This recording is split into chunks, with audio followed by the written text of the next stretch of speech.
Hey guys, Mrhappy here. I don't even care. Look at me. I don't.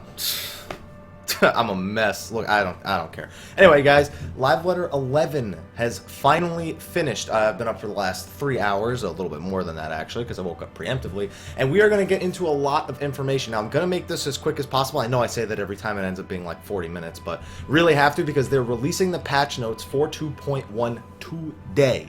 So, have to get this out of the way quick because I'm going to be making videos about those different topics. You know, class changes is one topic, story elements is one, just any little thing that I can find that I can throw into a video, I'm definitely going to be making it on the patch notes. Of course, you can expect next week for a lot of guides to come up for all the new content.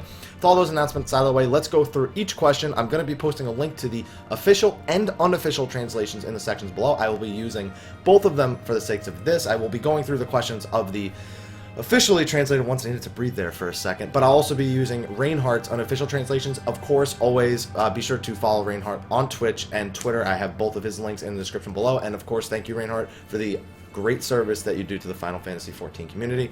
Without further ado, let's go on. So, first question, exactly what kind of content are Beast Tribe daily quests? This was pretty interesting. This caught me totally off guard with the Beastmen Tribe. So, Beastmen have their own culture, and naturally history as well. And you'll finally have a chance to get some insight to their lifestyles and how they think. Additionally, as you complete quests, your reputation with the Beastmen will increase. As your reputation increases, you'll be able to purchase materials, furniture, and other items you can obtain from the Beastmen. So, basically what they're saying is there's good Beastmen tribes and bad Beastmen tribes. So the Amalja have a good tribe and a bad tribe. The bad tribe is the one trying to summon Ifrit. The good tribe is the one that you're going to be doing the quests for. So yes, you're actually doing quests for the Amalja. You're not doing it for your grand company. You're doing it for the Amalja. What type of rewards will we be able to obtain? Things like experience points, gil, and tombstones, which is good. More ways to get tombstones, gil, and experience points. If you're leveling up, you can actually use these, and we'll get to that in the very next question. What level do we have to be to begin the Beast Tribe Daily Quest? You have to be level 42. So you can actually use these quests to help you get from 42 to 50, which I really like, because that means that that's where the biggest gap in the main story actually is. So even if you're doing the main story and you need to get a few some EXP, and you can use the Beastmen Tribe quest to get some good rewards to help get you to level 50. Will there be Beast Tribe quests for all the tribes? Patch 2.1 will only have the Beast Tribe daily quest for the Amalja and the Self tribes, while 2.2 will introduce quests for the Cobalt and the Sahagin tribes. They'll continue to introduce additional tribes for the upcoming patches and eventually cover all the tribes. Please stay tuned. Basically means we're just going to have 2 tribes now, 2 tribes in the next patch, and probably 2 tribes later on. It's nothing new there. We've known that for a while, but it's nice to see that they are giving it still some more attention. Will the Beast Tribe quests involve Beastmen strongholds and their leaders? Yes, they will. That's actually similar to a question I asked. I asked about the leaders because their rooms are locked currently in the Beastmen strongholds. They're actually locked and you can't get in, so it looks like we'll begin to get some insight on that. Will my grain company have any impact on what tribes they can do quests for? The short answer is no, which is just good, means it's accessible for everybody. How long will a quest take? About 7 to 15 minutes each. So, let me see if they ask a question. They actually announced you can do a maximum of 6 per day, so it'll take you about an hour to do all of your daily quests approximately, which is good. That's a good time sink, an hour just to make some gills, some EXP, maybe get some tombstones. I'm definitely willing for that. Next you have, will there be cutscenes for Beastmen quests? Yes, there will be. And they also announced there will be main Beastmen quests and the daily Beastmen quests. So there's actually a storyline behind the Beastmen quests, and there's actually going to be dailies on top of that. So expect to be able to enjoy both aspects of those. And now immediately we're going on to treasure maps, and we're already 9 questions in, by the way. So treasure maps, will they drop from monsters as well? Currently they can only be obtained via gathering. However, they're going to consider other methods for obtaining maps. That's going to be in the future, but for 2.1, expect your gatherers to be the ones to get maps, and there's some really interesting information coming up on these maps in a second. Will we be able to trade, buy, or sell treasure maps? Yes, as long as they're not decoded. Decoded means you're actively you looked at the map and you say, okay, that's the location for the treasure. Once they've been decoded or deciphered, as they say in the English translation, they cannot be traded, bought, or sold. Alright, so will there be a difference in treasure maps discovering depending on the level of the gatherer? The maps will be different depending on the location they are found, not depending on the level of the gatherer. So this means that just because you're doing a grade 5, maybe you're at a grade 5 node, it doesn't mean you're necessarily guaranteed to get a grade 5 map. It could be if you're in a zone that has grade 3 maps, then that's it. You'll get grade 3 maps in that zone. So keep that in mind when you're doing your gathering later. Of course, I'll be doing a guide on that at some point. All of the locations where you can get grades 1, 2, 3, 4, and 5. Expect that on my channel in the near future. Will there be differences in... Oh, no, I just answered that one. Can you give us an overview of what the treasure hunt content involves? Okay, once a gatherer reaches a certain level, they will be able to find treasure maps. In a recent interview, they show that to be about level 30. So there's different difficulty ranges from 1 through 5, with 1 being the easiest and 5 being the hardest. Before a map is deciphered, the deciphering can be performed by anybody. Undeciphered maps can be sold, however, deciphered maps cannot, which we just answered before. When you decipher a treasure map, a map with an X will be displayed. By heading to the X and performing a specialized action, you will reveal a treasure chest. When you try to open the treasure chest, monsters will attack you. Nothing new here, pretty much what we knew, just a little bit more clarity on the whole deciphering thing. Let's quickly move through this because there's so much to go over today, guys. Is there a limit on how many times we can perform the treasure hunt content per day? This was a huge announcement. There is no limit to how many treasure maps you can actually do. However, there's a limit to how many times a gatherer can obtain a treasure map. Once a gatherer finds a treasure map, they will not be able to obtain another one for 18 hours. Please note that you'll be able to carry multiple maps so you can hoard them. If they're not deciphered yet, you'll only be able to carry 1 deciphered treasure map. Means you just won't be able to decipher more than 1 map at a time. So once you've deciphered a map, until you go to that location and attempt the treasure maps, unless you fail or succeed, that will be your only deciphered map until that treasure map is completed. Overall, I think this is just being done so that there aren't so many treasure maps in the material, and they're a little bit rare. It means that there will be, you know, he used the example of you have 2,000 gatherers on the server. About 2,000 maps will be generated across the server per day, ranging from 1s through 5. So that means that the various ranges are going to have, you know, the different drops and everything. So it's going to make sure that it's not all brought into the economy all at once, and that it's sort of just slowly brings the treasure map rewards into the world, which I really do appreciate. I'm definitely going to be trying to get 1 treasure map a day, of course, for myself, and I'm going to be trying to do the group content. Alright, next. If I lose a battle in the treasure content, will the treasure chest disappear? You'll be able to challenge the battle again as long as it's within the set time limit. However, the treasure chest will disappear if you go to another area. So you may want to set your home point. If you know, when you're first doing a treasure chest, when you're first doing the treasure hunt, I'd recommend setting your home point before you actually try it. If you don't know how difficult the treasure hunt is going to be, set your home point to that zone, so at least you can try again if you fail. Keep in mind, grade 5 maps are going to be for groups of about 4 to 6 people, so definitely make sure you don't use those without a proper group, because otherwise you're probably just going to end up having wasted your map. Will I be able to... Okay, after that, he immediately went into PvP. Now, there was some decent PvP reveals here, but again, wasn't anything too new. A lot of the best stuff we saw on screen itself. So, will I be able to obtain a high rank in PvP without collecting high-end gear if I have enough skill? Players in the higher ranks will have skill and gear. It would probably be difficult to obtain a high rank without collecting high-end gear. So all that's saying is, at some point, people are going to have really good PvP gear, and if you don't have really good PvP gear, the odds of you getting into those high ranks are really small. Clearly, skill is still a factor in all of this, but you're much less likely to get into those high ranks without higher level PvP gear. So expect to have to grind out for some PvP gear. How will winners be decided in the Wolves' Den? It's a 4 versus 4 battle, so first to kill all 4 of their opponents wins. Pretty much standard for your arena battle stuff, so there's nothing really new there. I'm just interested to see the damage mitigations and how everything works with normal abilities, because, you know, English, and PvP abilities. Question 17, we're not even halfway through this yet, guys. Will directional-based ability combos be changed? When using a bow, okay, this was a big deal for all you bards out there. This was a big deal, and don't get me wrong, I don't think this is a bad thing. I actually think this is a good thing, because otherwise bards would have just been completely OP in PvP.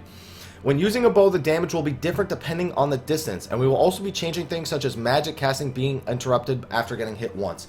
So, they didn't really answer the question directly, but so basically what they're saying is, people who have directional abilities, they have their disadvantages, while other casters have their advantages and disadvantages. So, when using a bow, if you want to be at max distance all the time, you're going to be doing less damage than if you were at the closest distance. That's just because bards can shoot and kite infinitely, so how do you really counter that without really hard CCing them down?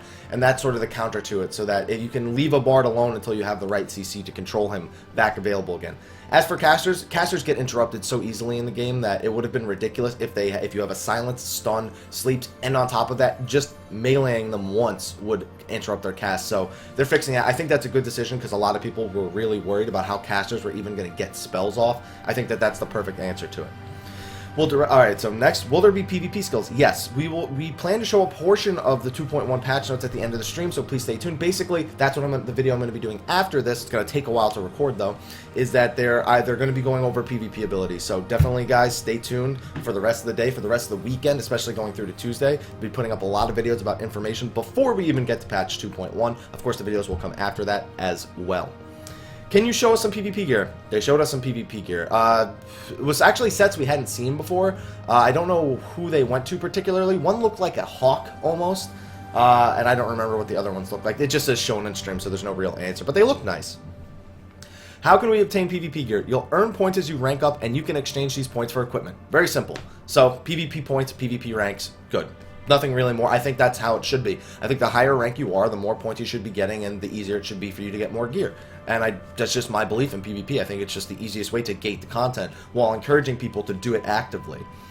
Alright, so will the vanity system also be applied to the Wolves Den and PvP equipment? This was important. No. Just simply no. And that's just so you can have an idea of the kind of opponent that you're going up against. Think about it. If you saw somebody in a swimsuit, but they had the best possible PvP gear, would you not be a little bit confused about how to combat them? If you're like, oh man, he's got full PvP gear. Alright, here's what we're going to do. We're going to take out the healer. We'll worry about that guy later because we're not going to be able to do enough damage to him. He's just going to out-heal everything.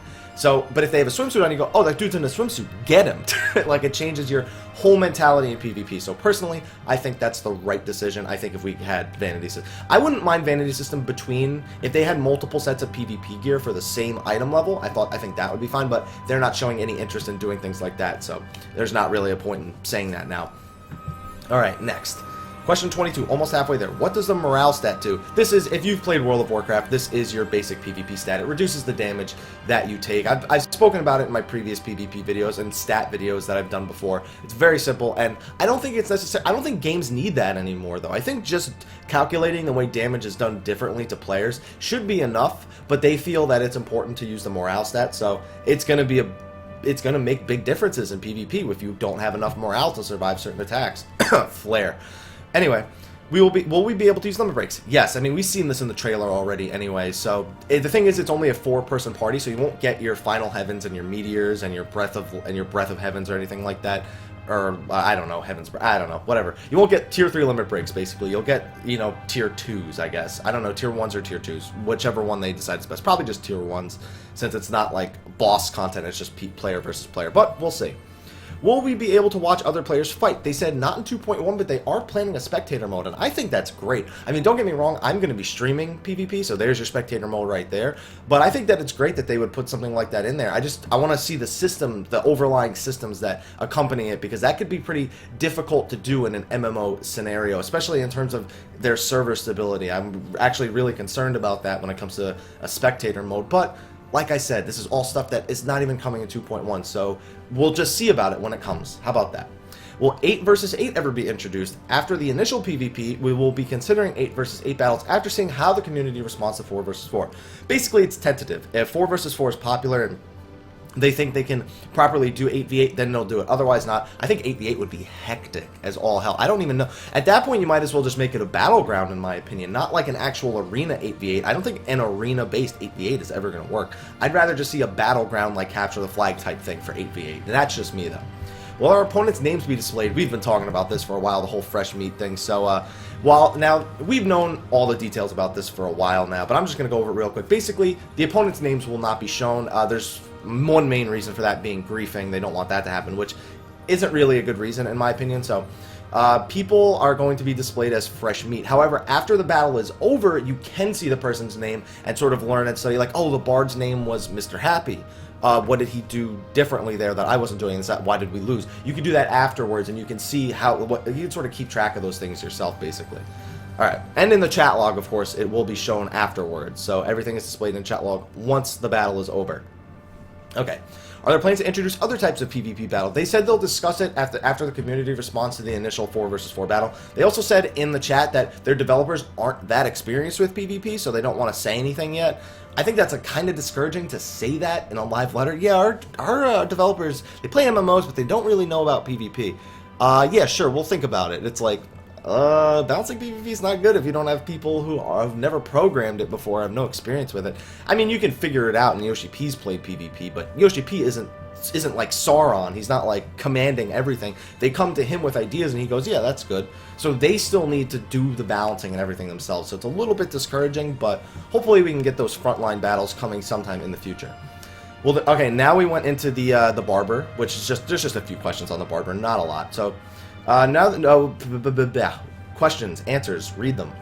Will the new hairstyle introduced through the barber, I'm still not saying, I know how to say it now, but I'm not going to say it, be selectable if we were to create a new character? No, new hairstyles must be obtained from the barber. So basically, the barber has some barber-only hairstyles where you have to go to the barber in order to use them. You can't just use them right from the character select screen. That's all it really says.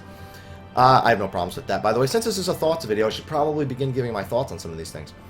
With the change to item level for... Now, this caused a lot of controversy. With the item level for weapons from the binding coil being changed, will the stats also be changed? Now, there was some very fine wording about this, and they actually needed to clarify it later.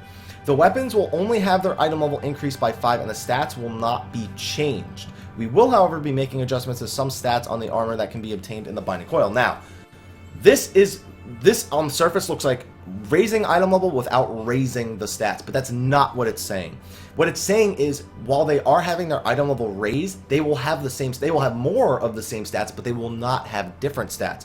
For example, the Allegan bow, it's got what, 27 accuracy, or 27 accuracy, 36 skill speed or something like that. I don't know, just rattling it off the top of my head, trying to remember. It's gonna have more of those stats, but it won't change stats. It won't go from accuracy skill speed to accuracy determination. That won't happen. The stats will go up, but they will not change. However, other items in Binding Coil have the exact same stats as the AF2 gear, or AF2, I'm sure now for that in layman, the mythology point gear. I need a drink of water. 1 second. There we go. Sorry about that. Anyway. So yeah, there are other items that will have their stats legitimately changed, like they were accuracy skills. Now they'll be accuracy determination, just as an example, clearly.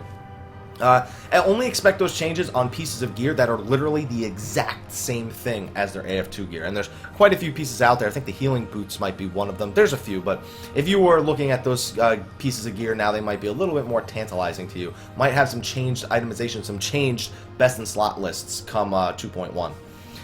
Question 30. There's only 50 questions here, by the way. Can you give us more information on the weapon that can be obtained by defeating the 3 extreme primal fights? How do we obtain the weapon? Each of the 3 primals will drop a quest item, and once you turn in all 3, you can get a weapon as a reward. You can only get that weapon once per week, mind you. You can only get one of those item level 90 weapons once per week. Remember that.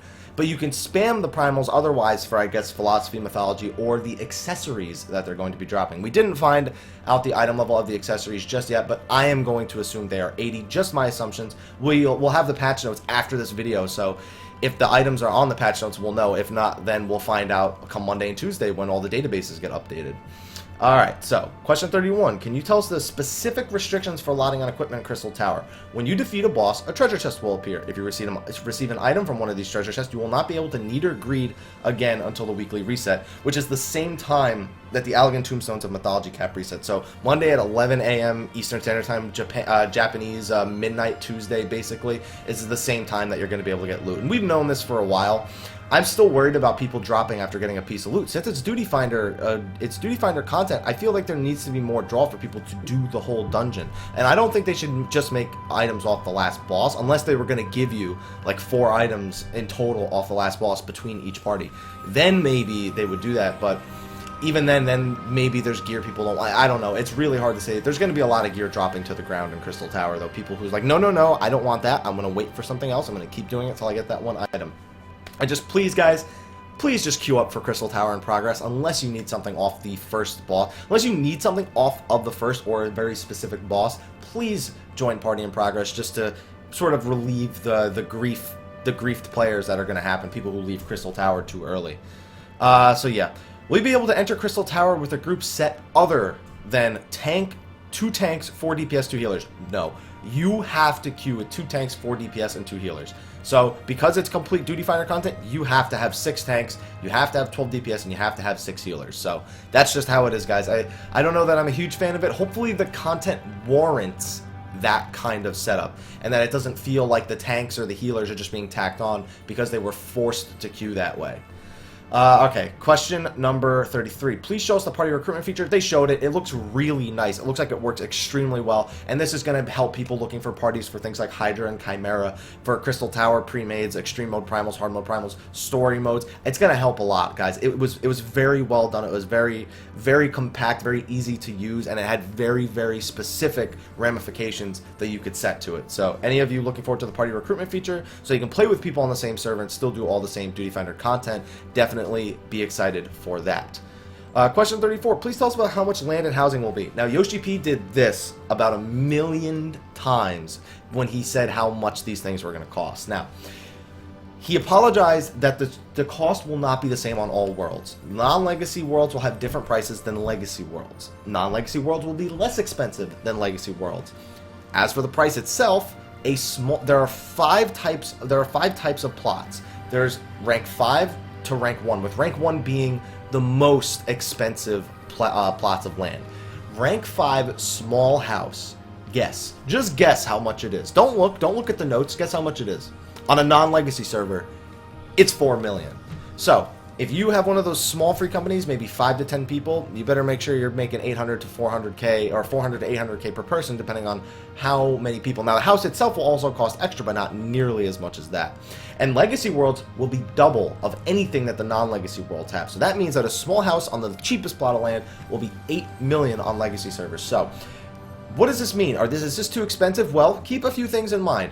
The cost of houses will go down every 6 hours. By how much, we don't know, but every 6 hours means the price will drop 4 times per day.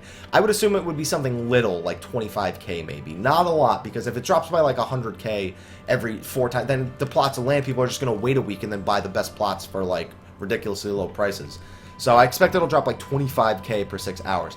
Additionally, remember that there's a lot more gil being brought into the economy now, with daily quests coming out, with lead quests becoming a little bit more popular, with treasure hunts giving you more access to gil and items. Money's going to be a little bit easier to make in 2.1. Even if you're not somebody who actively goes out and attempts to make it, it'll flow into your pockets a lot more often. So cut down those teleporting, start using your chocobo porters, start walking places. You better start saving up, because these houses are not going to be cheap, guys.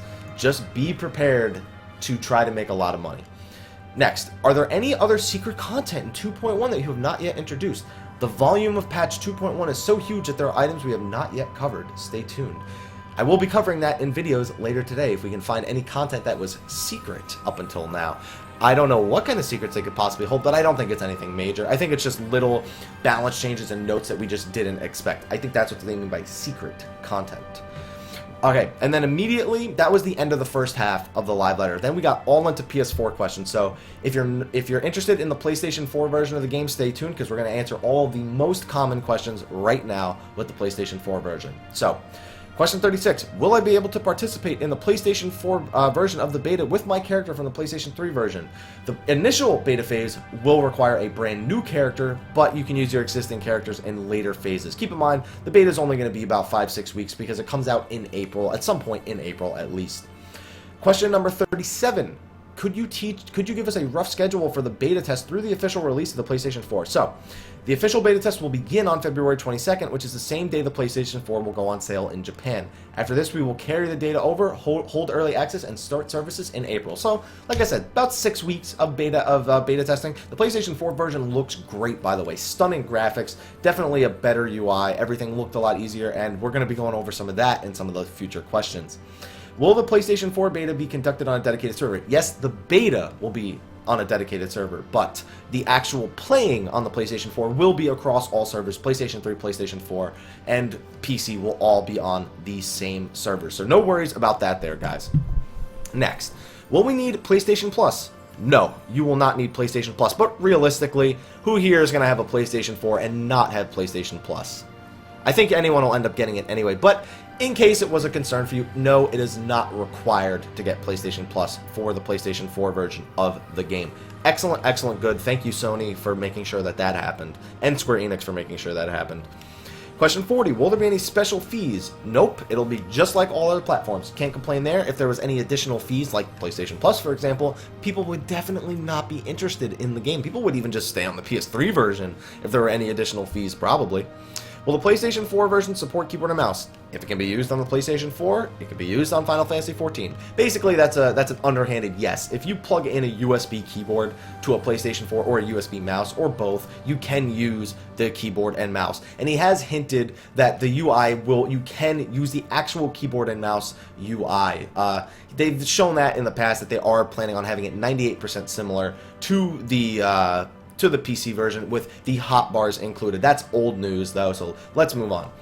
Question 42, will there be a collector's edition? Yes, but they've said that it's going to be similar to the collector's edition that was already available for everybody else because they don't want people going, oh my god, I have to buy another collector's edition. I mean, that's just what it looked like in the translation, but we'll see. Maybe they will get a unique reward. I'd imagine they will. The PlayStation 3 got a unique reward, so why not the PlayStation 4 version? I'd imagine pre-ordering the PlayStation 4 version will have some sort of unique thing that the collector's edition doesn't have, but we'll see. Again, just speculating at this point.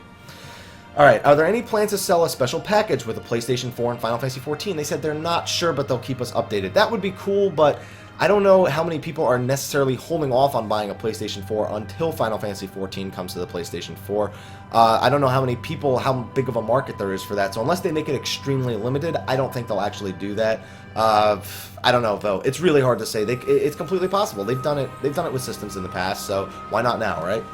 Alright, so question 44. If we are playing on an existing character, will the system allow us to transfer over our UI and macros? They said they're working on a character, to save something server-side, to save everything server-side as opposed to saving it on your local computer and everything. So if that's ready in time, yes. Otherwise, you may have trouble. Hopefully, they don't just say, if it's ready. Work hard to make it ready for the PlayStation 4 release, because that's a big deal. That's a big deal to a lot of people, guys. Definitely get that working, Square Enix. Don't just say if it's ready. No, make it ready. Make it a requirement that's ready for the PlayStation 4 version of the game, please. I'm not even going to be majorly playing it on the PlayStation 4, but don't give that kind of announcement. I mean, it's an honest announcement, but it's discouraging at the same time, and people are not looking forward to redoing all their action bars and everything on the PlayStation 4 version. Trust me. Please show us some remote play. They showed off some remote play. It works the same. But now most of the next questions are about remote play. Will we be able to utilize the touchscreen on the PlayStation Vita? Yes, you will. That's all they answered, pretty much. The PlayStation Vita does not have R1, R2, L1, or L2. How will it work? You'll be able to assign the functions to one of the buttons. Not much more specific than that. They did hint that there's buttons on the back that you can use, that you can assign them to because of the touchpad, but we'll see, because that seems a little bit iffy to me. But then again, I don't think many hardcore people are going to be playing on the Vita. I'd think it would be mostly comfortable if I wanted to leave the room and gather while still in the kitchen while cooking dinner or something like that. It'll be convenient for those kind of players, and honestly, that's pretty good. There's a pretty good market out there for people who like to get up and do things in the house while playing an MMO, so it's definitely going to keep people addicted to the game a little bit more, I think. Alright, what's next that we got here? This was weird because they actually skipped a number in the questions.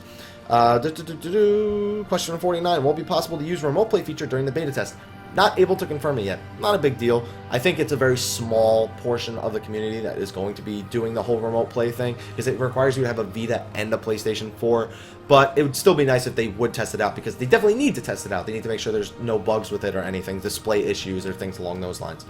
And the final question, will we be able to utilize the second screen feature? And the simple answer was no, it's an MMO. All the information needs to be on a single screen, otherwise it could get very confusing. So, simple answer was no, you won't be able to. Now, before I continue on, let's just make sure that there were no more questions. I'm just making sure. Thanks, make sure okay, no, there's no more questions or answers. I'm just going to refresh the form really quickly, make sure there's absolutely nothing else. Question 50 is still the last one. Okay, guys, thank you so much for watching this video. Hopefully you're excited for some of this. I'm going to get working on the patch note videos very, very soon, so definitely stay tuned for that. We're going to be going over each individual aspect of the patch notes, and of course, I am going to be doing my countdown stream to 2.1. It'll be a little bit later today, so those of you who are used to tuning into me at about noon, probably won't be around the time, probably be much later in the day, because I have a lot of reporting to do in the next few days, guys. But anyway, thank you for watching. What do you guys think about this live letter? Was it a good live letter? Were you even there for it? Are you looking forward to watching it later? What What do you think about some of the Q&As we got? Definitely make sure to check everything out, get all the information in the descriptions below. Be sure to follow Reinhardt on Twitch and Twitter to get regular translations. He does translations every day of just the Japanese form. Not every day, but a little bit of an exaggeration, but he does a lot of translations of things on the Japanese forums and Japanese interviews that we don't, that usually slip past us because they're in Japanese and they're not naturally translated for over here. So he's a great guy. Make sure to follow him on those things. Be sure to like, favorite, subscribe, and share to my YouTube channel. Be sure to follow me on Facebook and Twitter for regular updates about what I'm doing, videos I'm posting, opinions I have about some things on the game. Definitely be sure to check it all out. And of course, follow me on Twitch, where we will be doing a countdown stream to 2.1, and I will be streaming plenty of 2.1 content coming next week, so definitely stay tuned, guys. But anyway, guys, thank you for watching, and until next time, take care.